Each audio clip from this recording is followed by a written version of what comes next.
Vou abrir minha câmera. Pessoal, então hoje, né, para todo mundo que está aqui já me conhece, eu sou a professora Fernanda, e nós vamos então para mais uma aula dessa capacitação em prótese remoto, que a nossa equipe de prótese da UEM se programou para fazer. Mais uma vez é um prazer ter vocês aqui com a gente. E hoje o nosso assunto é sobre oclusão em prótese sobre implantes, tá? Oclusão é um assunto assim que todo mundo sempre comenta: nossa, eu preciso aprender mais sobre oclusão. Eu não sei sobre oclusão, eu não sei nada. Mas na verdade, pessoal, vocês sabem, tá? Porque toda vez que a gente atende um paciente, a gente está ali olhando como os dentes se relacionam, a gente está ali prestando atenção em qual cúspide entra em contato com qual região do dente. E oclusão, na verdade, é sobre isso, né? Eu vou falar hoje de vários conceitos e várias teorias que têm sido desenvolvidas ao longo do tempo, mas, na verdade, a oclusão é uma posição que seja funcional para o paciente. A oclusão que a gente deve prover para o paciente é uma oclusão equilibrada. E eu acredito que isso vocês sabem sim fazer. Só que vocês têm que parar um pouquinho sempre para observar. Quanto mais vocês observarem, sempre que tiverem um modelo na mão, articulem esse modelo, observem como é a oclusão. Se vocês forem trabalhar com prótese, e sempre que fizerem um modelo de estudo desse paciente, coloquem esse modelo em oclusão, montem em articulador, que cada vez mais vocês vão aprender observando como que esses dentes se encaixam. A aula, então, de hoje vai ser uma conversa, acho que vai ser até mais curta do que as outras, porque eu não vou me ater em teorias oclusais, quantos pontos de contato deve ter, porque isso na prática clínica não é o essencial que você precisa saber, tá? Então, nós vamos falar um pouquinho sobre a oclusão. A oclusão, então, é o ato de fechar alguma coisa. A oclusão dentária é o relacionamento entre o arco superior e o arco inferior dos dentes, né? Qual o relacionamento que os dentes se estabelecem quando acontece o fechamento completo da mandíbula. Então, vocês observem, ó, que a gente tem um fechamento praticamente de zíper, né? Ele é um encaixezinho que você tem uma ponta de cúspide contra uma fossa. Existem maneiras que você vai ter uma oclusão que faz mais sentido, vamos dizer assim, que aproveita melhor as superfícies dentárias para o paciente mastigar. E essa oclusão é aquela que tem o máximo de contato possível. Todos os dentes devem entrar em contato idealmente. Fisiologicamente, quando os dentes erupcionam, é essa oclusão que o nosso dente na erupção ele procura, vamos dizer assim, né? O dente vai se movimentando ao longo da vida, procurando essa oclusão. Agora, os pontos específicos de contato que eles acontecem, eles são diferentes de um paciente para o outro. Mas tem algumas regrinhas que a gente vai falar que é o encaixe mais provável de não causar nenhum dano para o paciente. Quando acontece a oclusão, os dentes estão sujeitos a forças verticais. Quando um dente encontra o outro e o paciente faz pressão, então, por exemplo, esse molar inferior vai ocluir sobre o molar superior e a gente vai ter uma força vertical, tanto sobre um quanto sobre outro, né? Porque a força, toda a ação tem uma reação. Se essa superfície, esse dente está em movimento e o outro não, quando ele aplica uma força, existe uma força de volta, no sentido oposto. As forças oclusais, as forças verticais, acontecem no longo eixo do dente e elas são facilmente dissipadas pelo periodonto, principalmente pela presença do ligamento periodontal. Então, essa força é transmitida para o periodonto para o ligamento periodontal e do ligamento periodontal para o osso. E dessa maneira, nós acreditamos que essa transmissão de força ela é fácil, ela não vai causar nenhum dano para o paciente, principalmente porque ela é equilibrada, já que o dente ele é circundado por tecido ósseo. Então, a dissipação dessa força acontece de uma forma bem tranquila e previsível.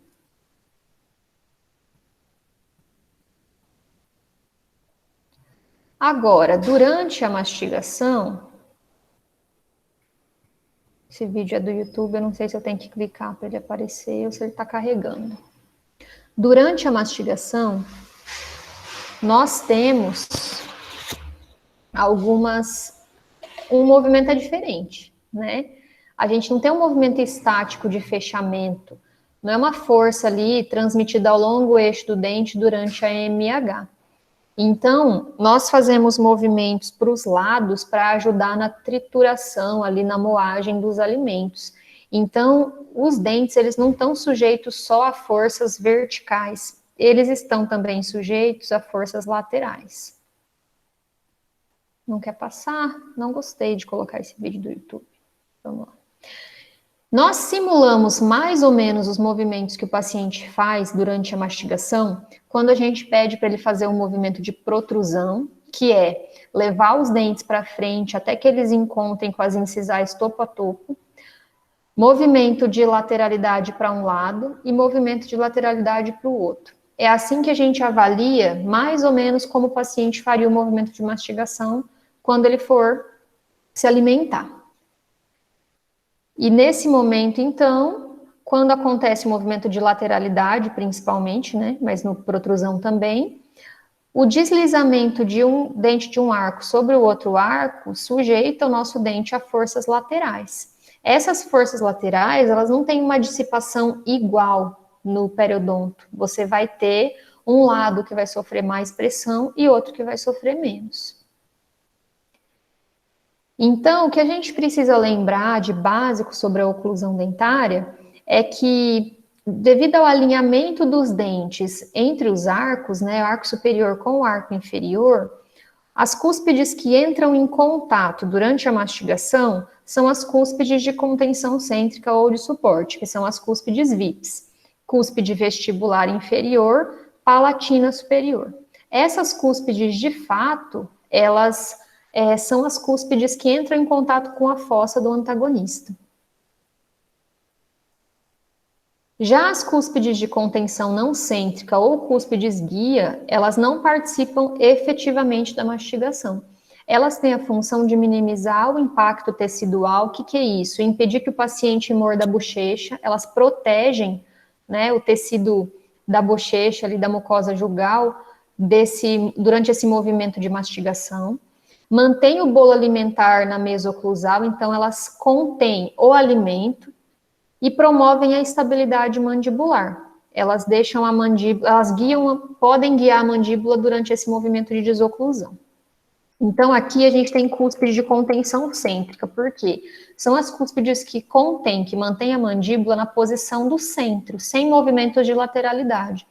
Já aqui a gente tem cúspides de contenção não cêntrica, cúspides guia, que elas ajudam na contenção e na estabilidade mandibular, contém o bolo alimentar, mas não na posição na qual a mandíbula está no centro.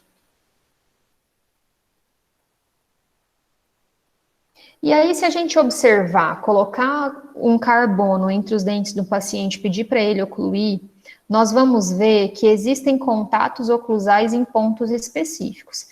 E geralmente os contatos eles vão estar nas cúspides de contenção cêntrica, certo? Nas VIPs, ó, vestibulares inferiores, palatinas superiores. Quer dizer que não pode ter contato na vertente interna da cúspide vestibular? Pode e vai ter.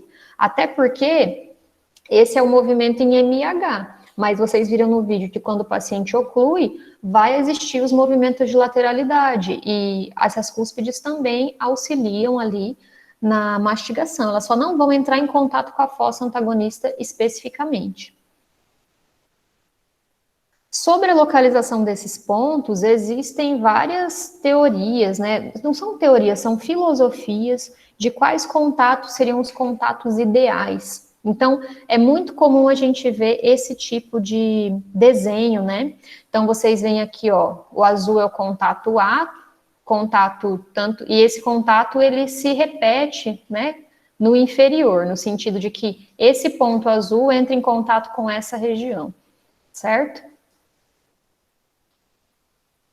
E a intenção de mapear os pontos de contato seriam encontrar pontos ideais que dê para o paciente estabilidade oclusal e que direcione as forças no longo eixo do dente. E isso daria também para esse paciente uma saúde muscular ou articular, garantiria que o paciente não teria dor articular e nem dor muscular. Então, foram propostos vários esquemas oclusais, por exemplo, tripodismo, que cada cúspide deve entrar em contato em 3 pontos na fossa antagonista. Então, aqui, a cúspide vestibular do molar inferior vai entrar em contato em 3 pontos com a fossa do molar superior. Esse aqui é o molar superior, né? E aqui, a cúspide palatina do molar superior vai entrar em contato com a fossa do molar inferior. Em 3 pontos também. Por que um tripé? Porque você não teria instabilidade oclusal, você estaria sempre apoiado em 3 pontos. E isso daria uma maior estabilidade oclusal. Esse esquema foi proposto por Thomas, né? Vocês não compram o kit do PK Thomas? Então, ele propôs que quando nós fôssemos fazer o enceramento da superfície oclusal para fazer uma restauração, fosse desenhar uma prótese, nós pensássemos em contatos com tripodismo. Já uma outra filosofia simplifica, diminui o número de contatos, mas diz que os contatos devem acontecer, que existem 3 tipos de contato, né? Contato A na vertente da cúspide, aqui no caso, vestibular superior, e na vertente vestibular da cúspide, vertente interna, perdão, e vertente externa da cúspide vestibular inferior. Contato B, que seria da vertente interna da cúspide inferior, da vertente interna da cúspide do dente superior, e o contato C, que seria da cúspide palatina do dente superior e a vertente interna da cúspide palatina do dente inferior. E podem existir mais alguns contatos nas cristas marginais, que seriam contatos horizontais. É uma maneira mais simples da gente pensar os contatos oclusais que acontecem. Mas a gente precisa lembrar uma coisa, que os contatos em MH, eles são estáticos, mas mastigação é movimento. Então, eu não tenho como saber se efetivamente durante a mastigação, como a mandíbula se desloca para o lado, os dentes entram em contato nessa posição. Então, não faz muito sentido nós nos preocuparmos exatamente onde esse contato acontece ou quantos contatos acontecem, certo? Se forem esses 3 contatos que você estabeleceu durante a MH, pode ser que o seu paciente vá mudando a MH ao longo do tempo, pode ser que ele perca um dente, pode ser que um dente tem dor de um lado, ele passe a mastigar do outro e mude a postura mandibular, tá? E durante a mastigação em si, não são esses os contatos que garantem a trituração do alimento. Esses contatos são os contatos que acontecem quando o paciente está parado em MH forçando os dentes. E a gente não quer que o paciente fique assim o tempo todo, a gente quer, na verdade, que o paciente fique com os dentes desencostados. Então, quando vocês falarem em oclusão, não precisam ficar preocupados com onde vai ser esse contato, especificamente. Até porque não existe evidência científica de que um esquema oclusal, se é por tripodismo, se é por ABC, esse esquema específico forneça melhores resultados clínicos do que outro. E que resultados clínicos são esses? Ausência de dor para o paciente, não acontecer fraturas em próteses ou restaurações. Esse é o resultado clínico que a gente espera, e conforto, né? E isso é o resultado clínico que a gente espera de uma oclusão, quando a gente faz um tratamento restaurador. E aí, a gente deixa de olhar a oclusão como algo ideal, algo que precisa ser daquela forma específica, com aqueles pontos de contato, como se fosse uma engrenagem, uma coisa mecânica, e a gente passou a ter o conceito de oclusão funcional, porque a gente verificou que na população em geral, o paciente saudável, ele não tem só esses contatos aqui, ou ele não tem todos esses contatos aqui. Então, é muito mais difícil você classificar o que é normal e o que é patológico pela exceção do que pela regra. Porque como tem muita diferença na posição dos contatos, faz muito mais sentido você procurar o que tem em comum os pacientes que não têm dor dentária, que não têm restaurações fraturadas e que não têm desconforto quando mastigam. Então, a odontologia passou a parar de se preocupar com a oclusão ideal. A gente aprende a oclusão ideal, porque quando a gente trata o paciente, a gente tenta chegar o mais próximo possível dela, mas a gente passou a reunir características para uma oclusão funcional, ver o que funciona mesmo para o paciente.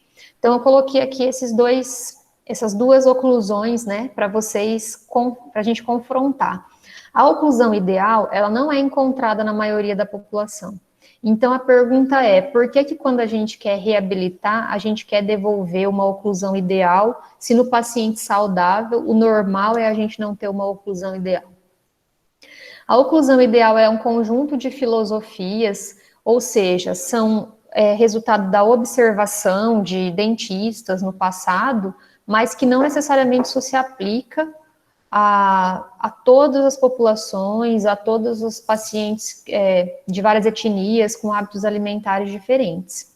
Cada autor propôs a sua filosofia e não tem como a gente provar que aquele autor específico é o certo. Então, são só filosofias propostas. Aquela que for mais conveniente para nós é a que a gente aceita. E ela está preocupada, né, com o alinhamento e contato dentário ideal. Aquele contato que melhor distribua as forças mastigatórias sobre o tecido. Então, quando lá o P.K. Thomas falou sobre o tripodismo, o objetivo dele era distribuir melhor as forças mastigatórias sobre o tecido e dar estabilidade oclusal. Então, não quer dizer que um outro tipo de contato não seja funcional, mas, na opinião dele, pensando em toda a física, toda a mecânica envolvida na oclusão dentária, aquele contato de tripodismo, ele estabeleceria melhor a distribuição das forças no dente. Já a oclusão funcional, ela é uma reunião de características mais prováveis de não causar danos nos pacientes e não considera contatos oclusais específicos. E a oclusão funcional, ela deve ser um guia para a reabilitação e não um modelo para os pacientes saudáveis. Então, há muito tempo atrás, se fazia ajustes oclusais em pacientes que não eram restaurados, não teriam tratamentos restauradores. Você fazia uma consulta no dentista e ele observava que a sua oclusão não estava como deveria, não estava com uma oclusão ideal. Então, se a má oclusão fosse muito severa, você indicaria para um ortodontista. E se a má oclusão não for muito severa, você poderia desgastar o esmalte do dente para fazer esses ajustes oclusais profiláticos para evitar fraturas, evitar dor, evitar coisas que o paciente provavelmente nunca ia ter. Já, então, na busca da oclusão ideal. A oclusão funcional, a gente precisa pensar nela como um meio e não como uma finalidade. É um meio das nossas restaurações durarem mais, porque nós estamos colocando o paciente numa situação menos provável de causar danos. Assim, e respeitando os contatos dentários que ele já tinha antes de fazer o tratamento reabilitador. O que diz, então, quais são os princípios dessa oclusão funcional? Primeiro deles, que a força deve ser direcionada ao longo eixo do dente. Então, se você tem um contato cúspide-fossa durante a mastigação, você não tem essas resultantes laterais, forças resultantes laterais, como acontece agora. O contato na vertente tende a trazer o dente para uma movimentação lateral. Então, a gente tenta sempre ter as forças direcionadas no longo eixo do dente.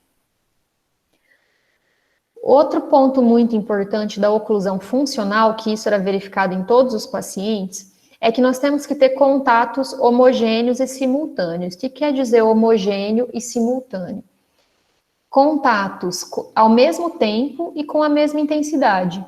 Ao contrário, eu falei, né? Contatos com a mesma intensidade e ao mesmo tempo, no maior número de dentes possível e mais forte nos dentes posteriores. Porque se eu tenho contatos ao mesmo tempo e com a mesma intensidade, eu não tenho os contatos considerados prematuros. O que são contatos prematuros? É aquele dente que toca antes dos outros. Se ele toca antes dos outros, provavelmente lá quando termina, o paciente termina a posição de MIH, ele está fazendo uma contração máxima, aquele dente que já estava tocando antes, ele vai sofrer mais pressão.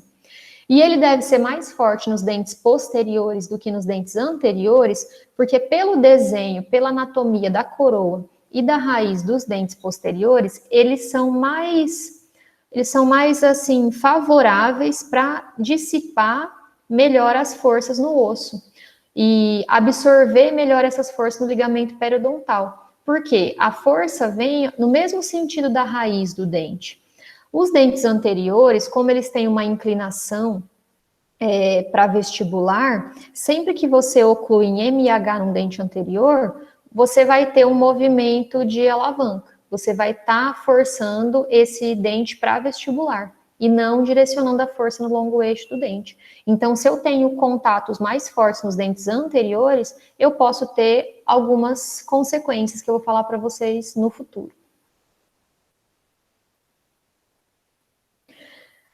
Outro ponto importantíssimo é que a gente tem que ter uma guia anterior presente e equilibrada. O que é isso? Quando o paciente movimenta a mandíbula para frente, faz um movimento de protrusão, nós temos um deslizamento dos dentes inferiores pelos dentes superiores. Isso faz com que esses dentes anteriores guiem o movimento de protrusão. É por isso que isso se chama guia anterior. Então, ela deve existir essa guia da mandíbula para a região, para a movimentação anterior pelos dentes anteriores, ela tem que estar presente e ela tem que ser equilibrada. O que quer dizer equilibrada? Todos os dentes participam desse deslizamento, todos os dentes anteriores têm algum toques de intensidade similar durante o movimento de protrusão.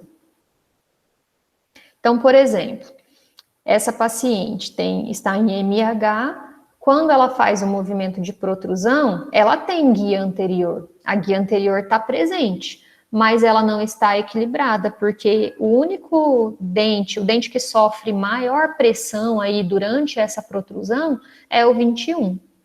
Então, o ideal se ela não tem nenhum problema, se ela não tem mobilidade nesse 21, não tem fraturas, não tem trincas, não tem nenhuma queixa, você não precisa fazer um ajuste oclusal, porque o sistema estomatognático, ele tem uma capacidade de adaptação enorme. Mas se eu fizer um tratamento restaurador, faço uma restauração no 21, ela tinha uma guia equilibrada e depois ela passa a fazer a guia anterior dessa forma, eu introduzi ali uma incidência de força nesse 21 que não existia antes. Então, isso aqui tem que ser corrigido quando ele acontece depois de um tratamento restaurador. Então, essa paciente tem a guia anterior presente, mas não está equilibrada. Tudo bem?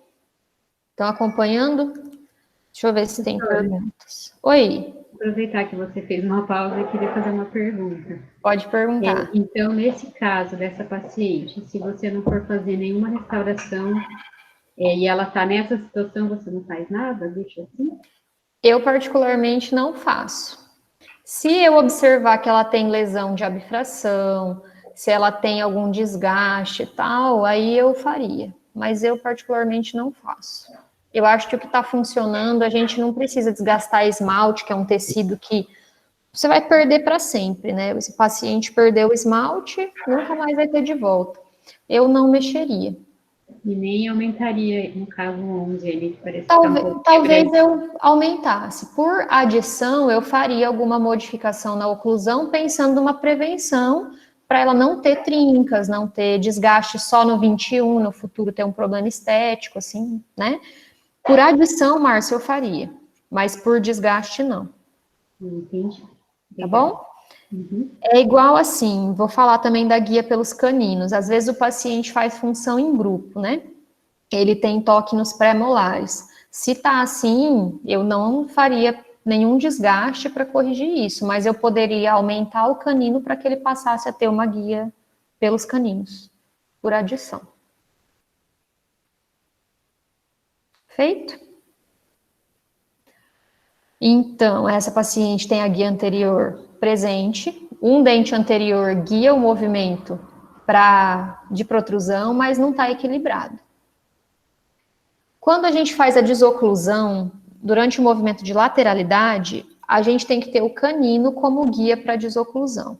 Por quê? Porque na maioria dos pacientes é assim, esses pacientes não têm queixa, não tem nenhuma consequência, e porque, observando a anatomia do canino, ele tem uma raiz mais robusta, então ele seria um dente mais favorável para receber essa carga lateral, comparativamente ao incisivo lateral, por exemplo, que é um dente que tem uma raiz fina e curta.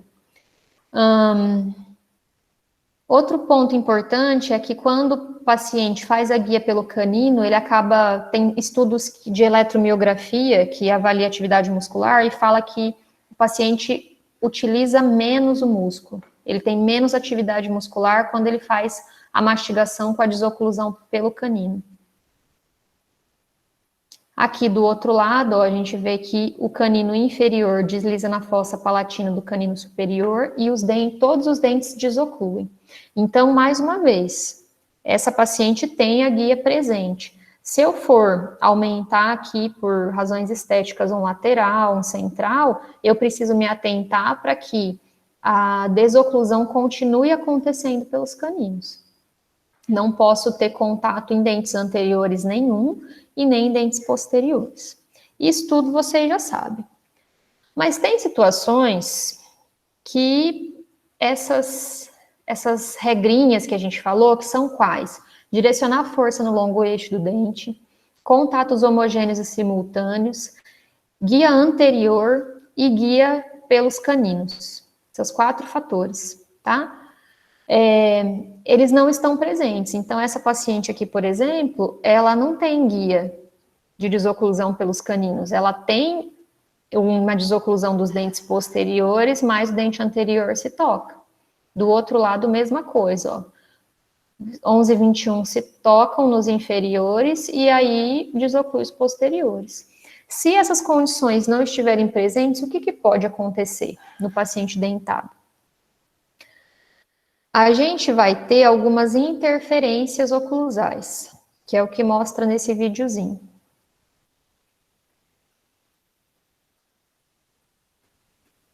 Aqui nesse vídeo ele simula a perda de um dente e que aí modifica o arranjo oclusal, né? Pela movimentação dentária que acontece depois da perda desse dente. Então, olha lá, quando a gente faz o movimento de protrusão, se você não tem a guia pelos anteriores, você vai ter contato nos dentes posteriores e você leva os dentes posteriores a sofrerem forças laterais, que eles não são os dentes ideais para receberem essas forças laterais. Então, você pode ter uma distribuição excessiva de força nesses dentes posteriores. Ó, esse paciente não tem guia anterior. Esse dente que teve o dente adjacente perdido ali, ele já está numa posição de contatos oclusais piorados.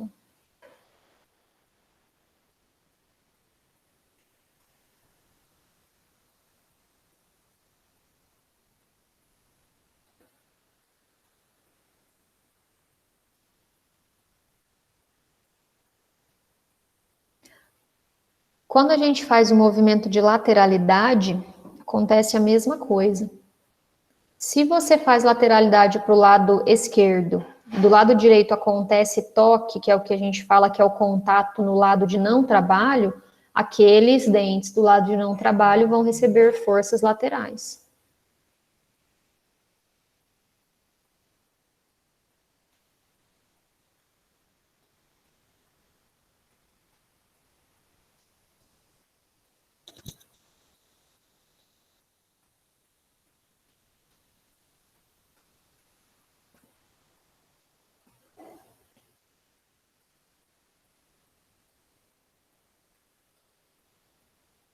E você pode ter desvios nessa trajetória, né?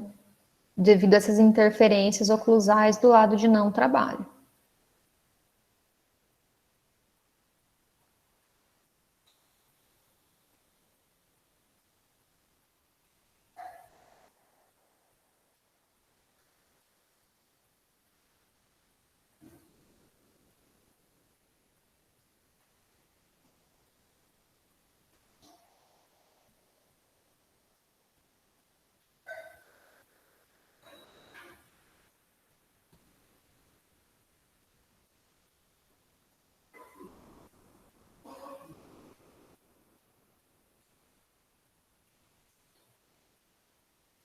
mostrar de novo.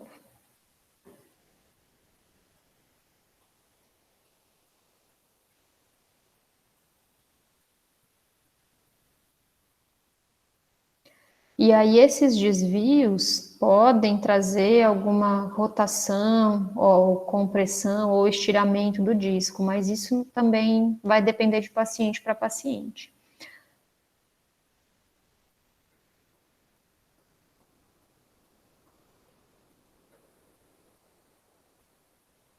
Não mostra do outro lado. Certo? Então, o que o nosso paciente pode ter quando ele tem interferências oclusais? A primeira coisa é pericementite apical. O que é isso? Esse elemento, por exemplo, recebeu uma restauração, essa restauração não está ajustada adequadamente, e nesse dente se desenvolve um contato prematuro. O periodonto vai receber uma força excessiva e pode ter uma inflamação inicial ali. Então, quando a gente faz uma restauração, troca uma restauração, o paciente tinha restauração de amálgama, ele tinha contato nessa sulco vestibular, ponta de cúspide vestibular, vertente aqui, ponta de cúspide lingual. Aí nós removemos esse amálgama, fazemos uma resina linda, maravilhosa. Só que só toca na ponta de cúspide vestibular. Aqui tinha contatos nos dentes adjacentes, aqui não tem mais. O que vai acontecer? Esse paciente vai voltar no outro dia falando, nossa, tá doendo meu dente, não consigo mastigar. Isso é a pericementite apical. Que a gente fazendo o ajuste dessa restauração, você vai ter novamente a distribuição dos pontos de contato. Eles são homogêneos e eles são simultâneos aos dentes adjacentes. Muitas vezes, se esse contato prematuro ele não é percebido, ou às vezes não é um contato prematuro, pode ser no movimento de lateralidade, no lado de não trabalho, como a gente mostrou no vídeo, nós podemos ter o trauma oclusal, que é uma lesão no periodonto de sustentação, causada pelas forças que excedem a capacidade adaptativa desse periodonto. Então, a gente tem um periodonto saudável, você vai ter uma inflamação aqui no ligamento periodontal e pode acontecer a perda óssea. Aqui nesse desenho, a gente tem uma perda óssea horizontal. Perda óssea horizontal no trauma oclusal, ela acontece quando está associada à doença periodontal, tá? A gente acaba tendo clinicamente no trauma oclusal um alargamento do espaço do ligamento periodontal, certo? E você precisa observar outros sinais clínicos para verificar se esse dente está em trauma. Por exemplo, nesse caso, a gente tem um defeito ósseo bem considerável. Observem que o nível ósseo da cristácea dos outros dentes não acusa uma doença periodontal generalizada. Então, nós avaliamos aqui os dentes, o dente antagonista tem uma lesão cervical não cariosa, pode ser que se iniciou com uma bifração, e tem um contato excessivo. Nós colocamos o carbono e checamos a oclusão e verificamos que existe esse contato excessivo.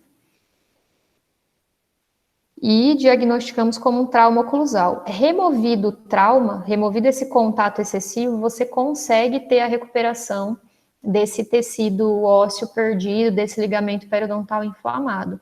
Quando você tem a presença de doença periodontal concomitante, muitas vezes você não consegue ter essa recuperação do tecido ósseo quando se remove trauma.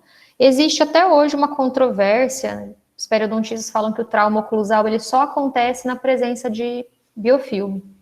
Mesmo com forças excessivas, você não teria esse trauma oclusal. Mas a pergunta é, quem tem a boca livre de biofilme? Quem faz uma higiene assim 100%? Então, eu não posso arriscar de deixar uma restauração alta no meu paciente só porque o meu paciente não é um doente periodontal com uma doença periodontal instalada, porque volta e meia a gente pode dar uma afrouxadinha ali, o paciente pode dar uma afrouxadinha nos cuidados de higiene, ele vai ter biofilme. Então, a gente observa clinicamente uma incidência bem grande de dentes em trauma. Isso acontece também quando o paciente perde dentes posteriores, por exemplo, E aí os dentes anteriores que não exerciam aquela função mastigatória, eles acabam entrando em trauma. E a gente vê dentes com mobilidade devido a esse trauma pela instabilidade a gente chama de instabilidade oclusal, você não tem oclusão nos dentes posteriores. O que mais que a gente pode ter? Se a gente tiver um paciente que não segue aqueles critérios de uma oclusão funcional. Podemos ter fraturas de próteses, tá? E fratura de dentes também. Por exemplo, se a gente tem uma restauração extensa nesse elemento e ele sofre contatos no lado de não trabalho, na cúspide palatina, quando ele faz o deslizamento para o lado oposto, você vai ter uma força lateral severa, grande, incidindo ali. Então, esse dente já tem uma restauração extensa, talvez já tenha tratamento endodôntico, você pode ter fratura. Ah, mas é porque o dente que trata endo fica fragilizado e fratura? Não, talvez é porque tinha esse contato excessivo ali no lado de não trabalho. Então, nesse caso, mesmo que o paciente já tivesse esse contato e nunca tivesse tido problema, a partir do momento que nós tratamos a endo e restauramos esse dente, eu faria uma intervenção, sim, um ajuste para resolver esse problema. E lesões de abfração. As lesões de abfração, elas são tidas como lesões de microfraturas nessa região da junção cemento-esmalte devido a forças laterais e bruxismo, ou forças, como acontece, interferências oclusais no lado de não trabalho, ou bruxismo. A gente até hoje não sabe a incidência específica dessas lesões, não dá para a gente afirmar que são as forças oclusais que fazem esse tipo de lesões, mas existe uma forte evidência de que sim, que as abfrações são sim causadas por forças laterais. Então, pessoal, a gente sabe que se o paciente não tem uma oclusão que segue aqueles critérios, nós podemos ter algumas consequências dentárias, tá? Mas também, como eu falei para vocês, tem arranjos oclusais. Diferentes arranjos oclusais são variações anatômicas, não necessariamente é uma patologia que precisa ser tratada. Então, a gente precisa ter bom senso. Se o paciente já tem lá 50 anos, faz função em grupo, deixa ele fazer função em grupo, na minha opinião. Posso fazer uma correção dessa oclusão, principalmente das guias de desoclusão, por acréscimo de resina? Posso. Se eu já for fazer uma intervenção como uma prótese, eu posso melhorar essas guias? Posso. Mas se o paciente tem os dentes dele saudáveis e não é necessário nenhuma intervenção, eu não faria. E nos implantes? Se eu faço a instalação de um implante e o paciente não segue os critérios de uma oclusão funcional, o que pode acontecer? Então, antes da gente começar a falar do que pode acontecer nos implantes, eu quero que vocês mentalizem que existem algumas diferenças no periodonto, na região periimplantar e nos tecidos periodontais. Como o implante não tem um ligamento periodontal, ele é como se fosse um dente anquilosado no osso, quando acontece a mastigação, você tem uma intrusão de cerca de 28 micrômetros para um dente, enquanto o implante ele faz uma intrusão de 5 micrômetros, que é nada, tá? Quando existem forças laterais, o deslocamento lateral de um dente ele pode ser 4 vezes maior do que o deslocamento vertical, certo? O deslocamento horizontal ele pode ser 4 vezes maior do que o deslocamento vertical. Então, um dente ele pode ter deslocamentos de 68 até 108 micrômetros, dependendo de qual dente é esse, se é um incisivo, se é um canino ou se é um premolar, por exemplo.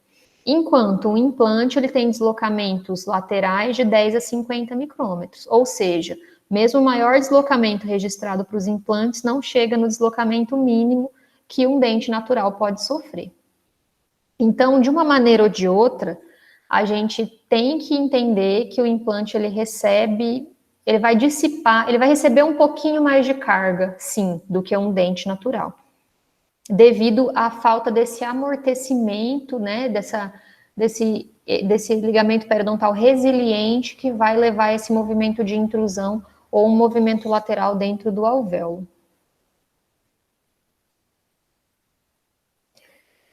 Então, a gente precisa ter em mente que quando você instala uma prótese sobre implante adjacente a dentes, ou mesmo uma prótese múltipla, e o paciente tem os outros dentes, não é uma prótese totalmente sobre implante, acontece isso aqui, ó.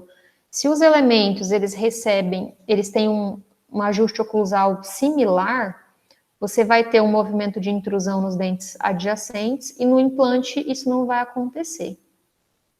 Esse implante poderia entrar em trauma oclusal, ele vai receber uma força oclusal maior, e se acreditava que você pudesse ter perda óssea decorrente desse trauma oclusal sobre o implante.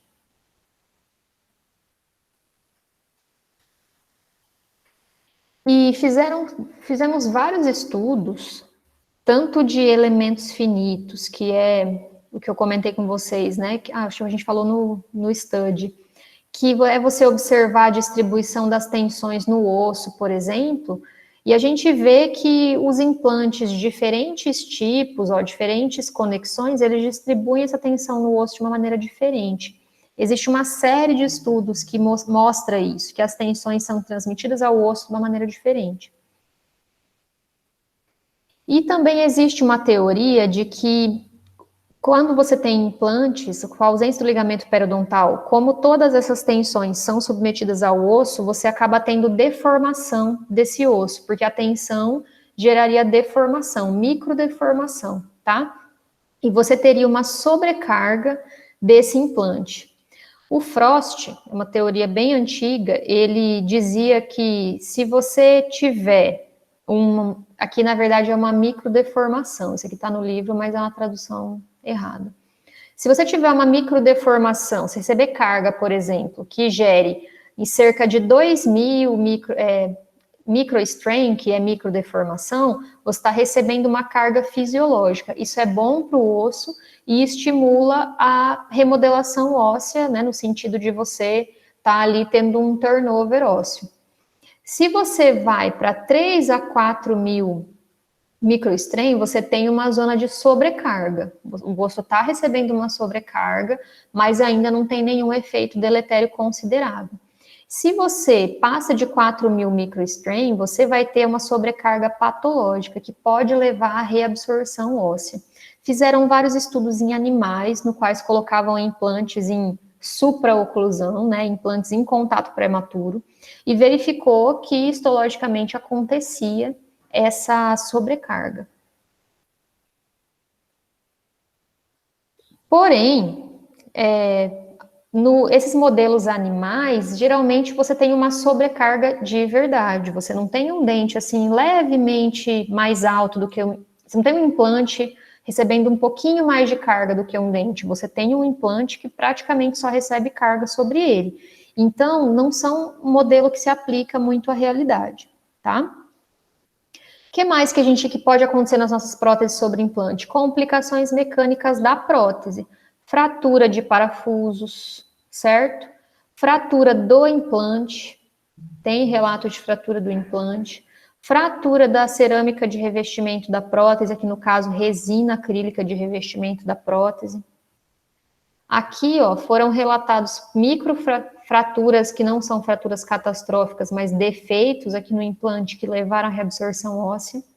Temos uma prótese com cantilever, então faz sentido que nessa prótese com cantilever você tenha mais carga que possa levar a essa fratura do implante. E fratura de próteses, tá? Isso a gente tem receio de que aconteça e a gente associa que tudo isso pode estar relacionado à oclusão. E também a perda óssea, como eu mostrei para vocês naquele videozinho, certo? Perda óssea relacionada à oclusão desequilibrada.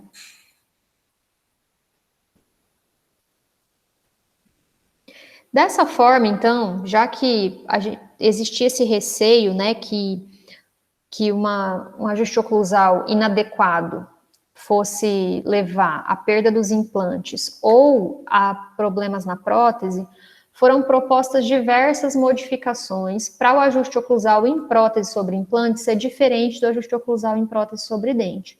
Quais foram essas modificações? Múltiplos contatos na face oclusal, redução da inclinação das cúspides, redução da mesa oclusal, correção da direção da carga. Se você tem um dente inclinado, você tentar modificar a direção dessa carga para que fique no longo eixo do implante. Deixar a prótese sobre implante em infraoclusão, quando ele tem uma biomecânica desfavorável. Fazer uma oclusão em mordida cruzada, para que tenha menos carga mastigatória nesse dente. E deixar os contatos mais leves. Então, vou falar mais especificamente de algumas delas, né?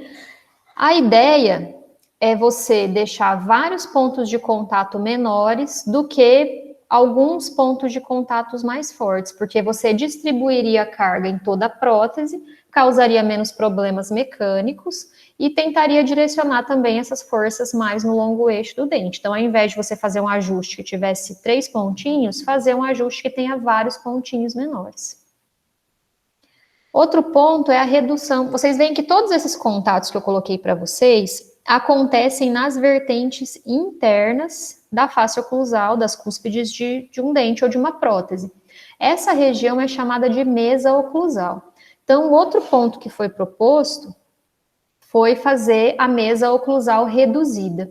Então, eu fazer dentes com uma menor distância mesodistal, com uma região que está apta para ter contato com os dentes antagonistas mais estreitas. Por que fazer essa mesa oclusal reduzida?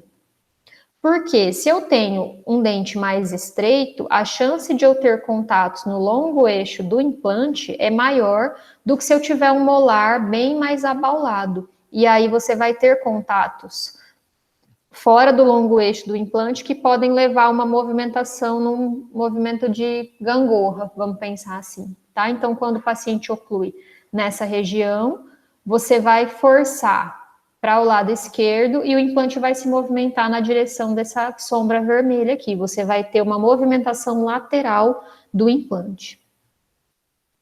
Então, o objetivo da gente ter uma mesa oclusal reduzida, aqui cortou, é direcionar a força mastigatória no longo eixo do dente. O que mais que foi proposto? Redução na inclinação das cúspides, pelo mesmo motivo. Se eu tenho cúspides mais inclinadas, quando tiver oclusão nesse plano inclinado que é a cúspide, eu vou ter uma força resultante lateral, que vai tender a movimentar o implante dessa mesma maneira. Essa força aqui, quanto mais inclinada a cúspide, mais lateral é essa força, mais longe do longo eixo do implante. Já quando eu tenho uma anatomia de cúspides mais simplificada e mais plana, eu acabo trazendo essa resultante mais próxima do longo eixo do implante. Outro ponto, evitar cantilevers. Cantilever é óbvio que é uma extensão, né, que vai levar forças fora do longo eixo do implante. Então, aqui, radiograficamente, a gente vê um cantilever bem extenso. É interessante pensar que, eu gosto desse desenho, porque nem sempre o cantilever é um dente a mais que é colocado na prótese. Ele pode ser simplesmente um dente mais extenso, muito mais extenso do que o tamanho do diâmetro do implante. Então, toda vez que eu tenho igual aqui um molar mais extenso e o implante posicionado mais para distal, eu vou ter um cantilever, que é um elemento suspenso que vai, de um jeito ou de outro, levar essas forças longe do longo eixo do implante, tá? Só que aqui, quando a gente pensa dessa maneira, em evitar todas essas forças laterais, rebaixar a cúspide, fazer mesoclusal reduzida, é mais uma vez a gente pensando na oclusão como uma engrenagem perfeita, como uma coisa mecânica. Enquanto, como diz o Roberto Garanhani, oclusão é biologia e prótese que é precisão. Então, o que tem que ser preciso é a adaptação da nossa prótese, mas a oclusão, ela é biologia, ela aceita ai, me perdi. Ela aceita certas... Ai, vocês entenderam, né? Me perdi completamente. Algo que não está assim, imperfeições. Ela aceita certas imperfeições. Porque o nosso organismo, ele tem uma super capacidade de se adaptar. tá? Mas a prótese tem que ser precisa? Tem. Não posso ter contato prematuro. Mas se eu tiver um contato um pouquinho longe do longo eixo do implante, provavelmente isso não vai interferir. Desde que eu não tenha um contato excessivo, um contato prematuro.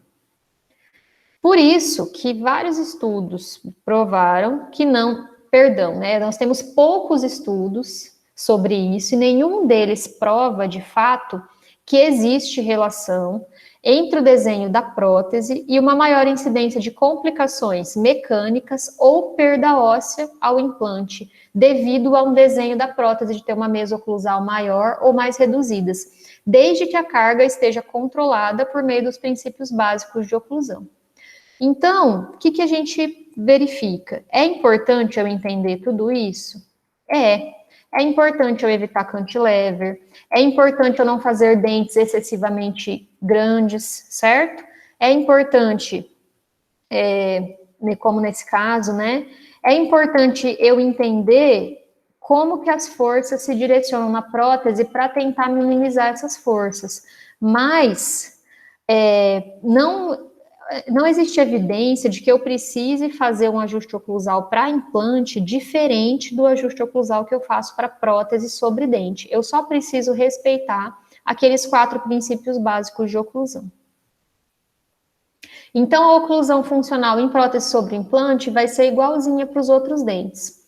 Contato homogêneo e simultâneo, guia anterior presente e equilibrada, guia canino presente, um contato por dente pelo menos, a fim de manter a posição estável do antagonista.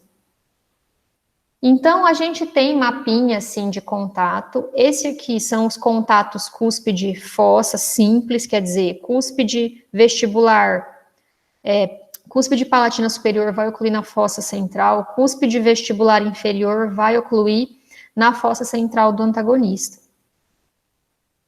Então, a gente preconiza esse tipo de contato aqui, ó, contato da cúspide antagonista na fossa, contato dessa cúspide com a fossa antagonista, certo?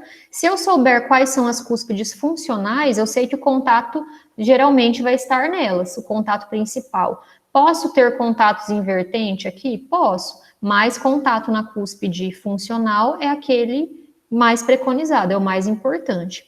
E a gente não precisa pensar em uma posição fixa para esses contatos. A gente precisa imaginar uma margem, uma faixa, uma zona em que esses contatos podem acontecer.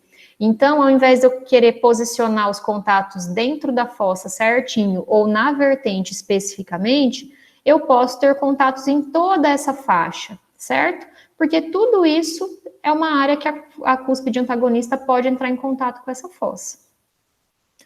Contatos nas cúspides também nem sempre acontecem na ponta da cúspide, eles podem acontecer na vertente interna ou na vertente externa. Então, eu conhecendo essas faixas de contatos que eu posso ter, fica mais fácil de eu fazer o ajuste oclusal.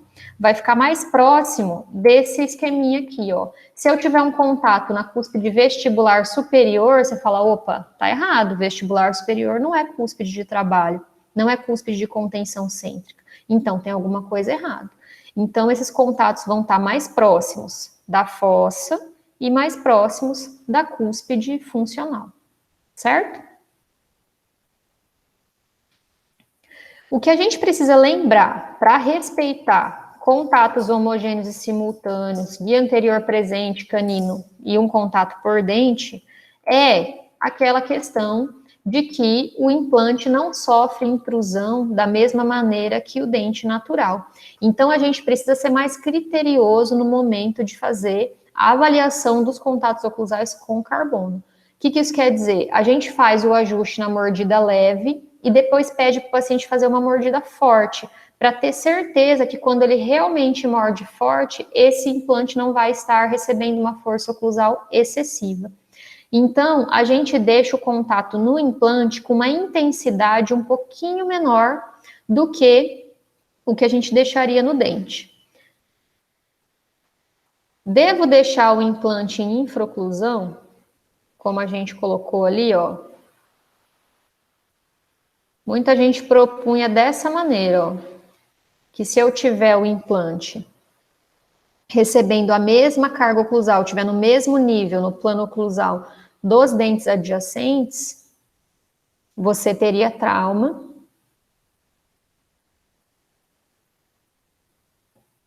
E que, então, você deve deixar o contato, o implante em infraoclusão. Será que a gente deve deixar o implante em infraoclusão? Na verdade, deixar o implante em infraoclusão é uma grande besteira, porque, principalmente nesse caso, que é um dente, um implante inferior com um antagonista dente natural superior, você vai ter a extrusão do dente superior. Então, em algum momento, esse dente vai receber carga oclusal, e ele deve receber. A gente só deve deixar a intensidade menor. Então, por exemplo, ó, se esse molar é o meu implante, eu vou ter contatos com uma área maior nos dentes adjacentes, certo? Vou bater o carbono, vai marcar bastante aqui, e eu vou ter contatos um pouco mais leves nesse dente, que é um implante adjacente a dentes, certo? Mas não devo deixar o implante em infraoclusão. É só ter cuidado para evitar que esse implante receba mais carga do que o necessário. E nas próteses totais, como que deve ser o ajuste de próteses totais sobre implantes? Minha sugestão, se forem as overdentures, que são próteses implanto-retidas e muco-suportadas, nós vamos ter também contatos bilaterais e simultâneos, contatos mais fortes nos dentes anteriores. Opa, mudou. Por quê? Aqui eu sugiro que a gente tenha contatos mais fortes nos dentes anteriores, porque os dentes anteriores, eles vão estar mais suportados pela barra dos implantes, por exemplo. Enquanto, se você deixar contatos mais fortes nos dentes posteriores, essa minha prótese vai funcionar como uma PPR classe 1, e eu vou ter um movimento para distal, certo? Então, cada vez mais a prótese vai se apoiar muito na mucosa de revestimento da região posterior, porque é a região que eu não tenho o apoio dos implantes.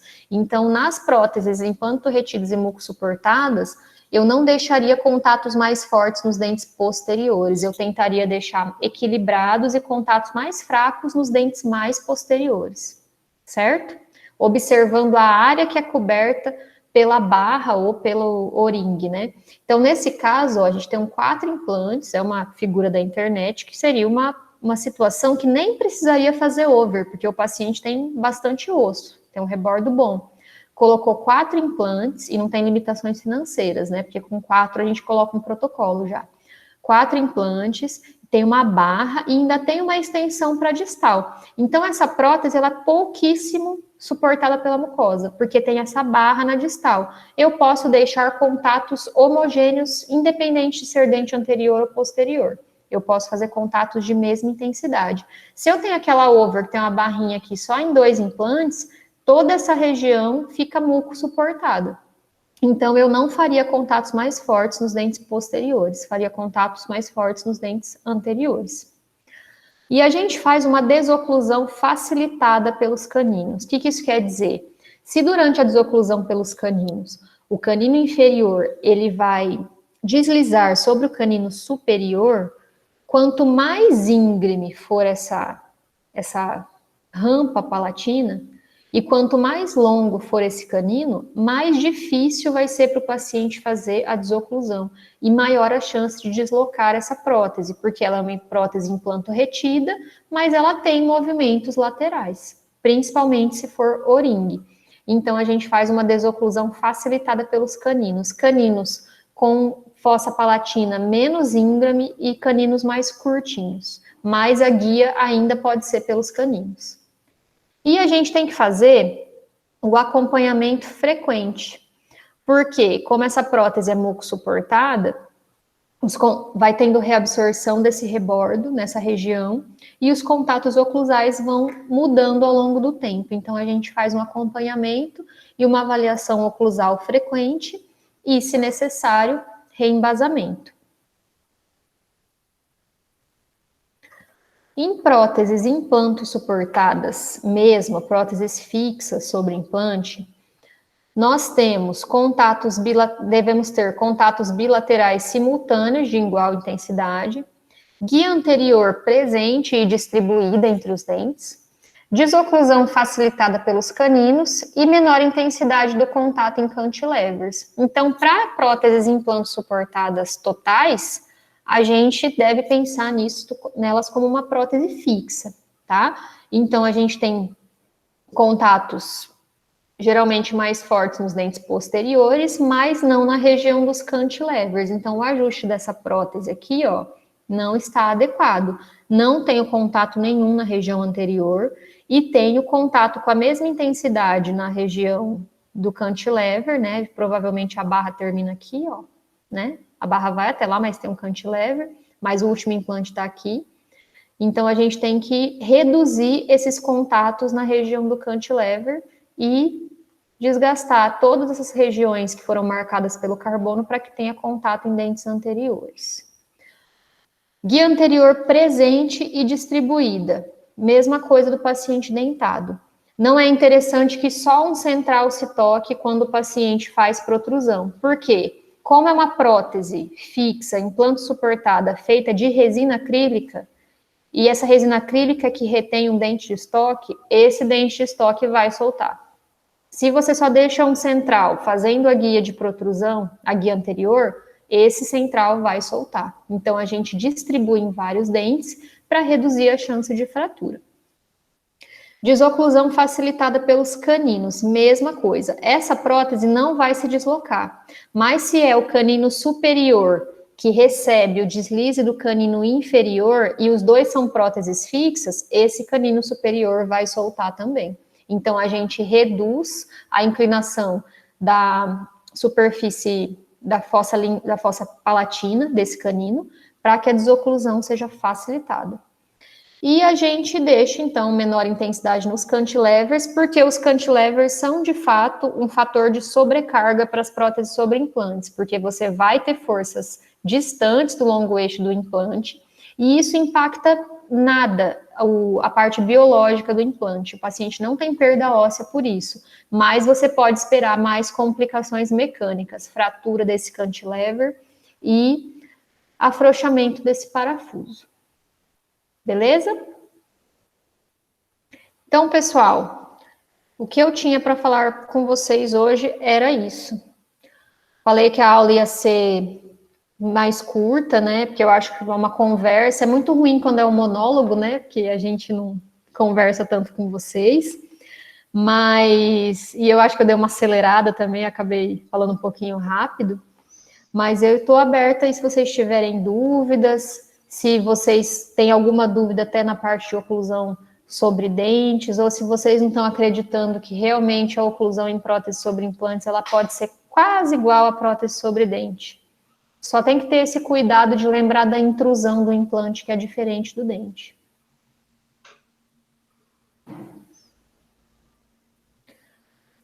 Obrigada, Rafa.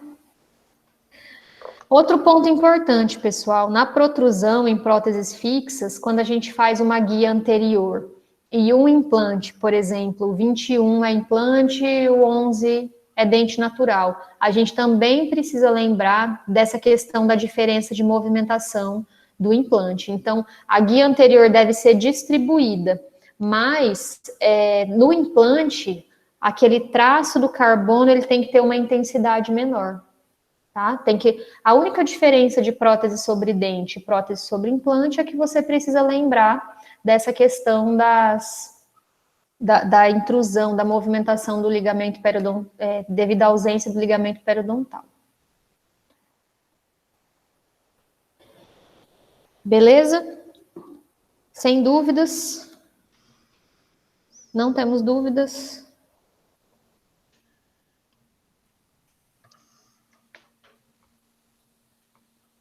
Pelo jeito, não.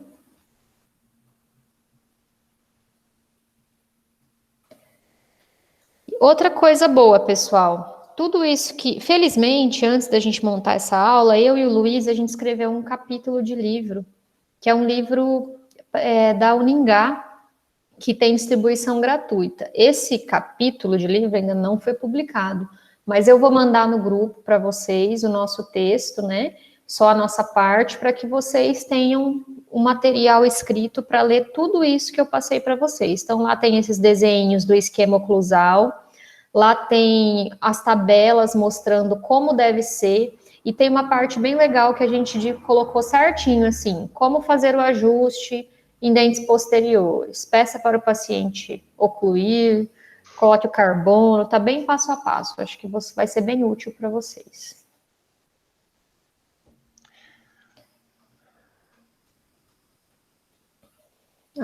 Mariana tem uma dúvida. Vou ler.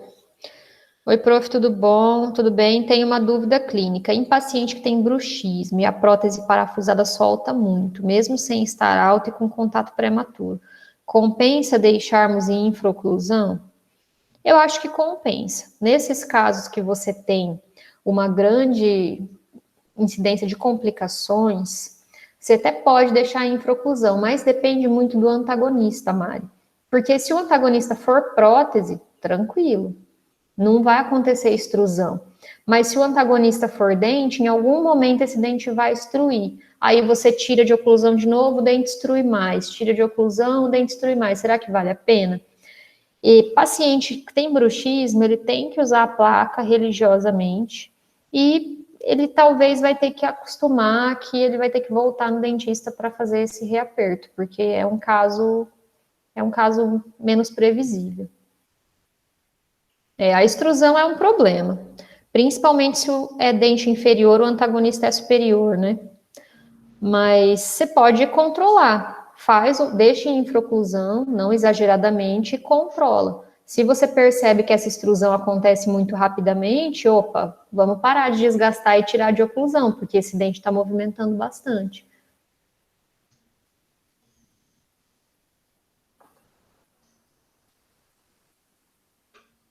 Por nada. Mais perguntas? Não? Fernanda, parabéns pela aula. Obrigada. Depois eu queria que você, como você gravou, que você mandasse. Não esquece, não, pra gente. Eu tô dessa última semana, eu fiquei bem atrasado, porque foi a semana que recomeçou os residentes, coincidiu que também estava recomeçando uma especialização que eu participo. Aí eu atrasei bastante. Deixa eu ver se eu compenso nesse. Tá, me manda que eu vou tentar fazer ainda hoje. Tá certo.